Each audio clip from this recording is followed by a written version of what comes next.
Hello everyone, it's Adam here. This is the Denali Soundbomb Mini. It's about $49 or $59.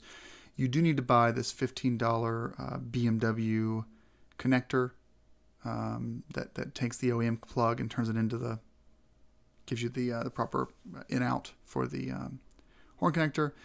On the R18, the horn is just below the left cylinder head. Right there, you can see the wiring harness and zip tied up behind it.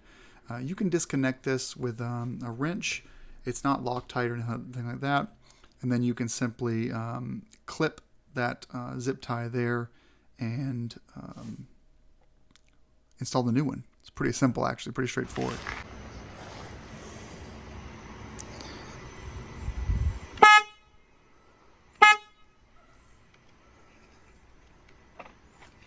That was the stock sound, by the way. So now underneath, we've disconnected. You can see that wire right there. You'll need to plug in the BMW connector, the Denali connector to the BMW. It was a 13 mil to remove that right there on top. Now we have the new setup, which is over here. This horn is going to be, well, look at that, size compared. So old on the left, new on the right.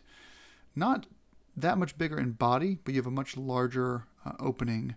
I think that both sound pretty similar. There's just a different tone, if I can be honest. So Denali connector is on there. Horn is installed. I did apply Loctite to this just for my own sanity.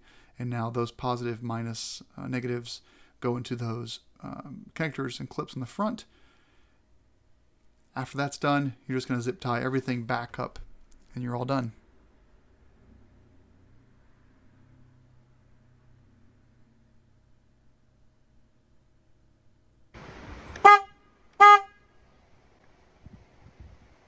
And that's that. Hope this video is helpful and enjoy.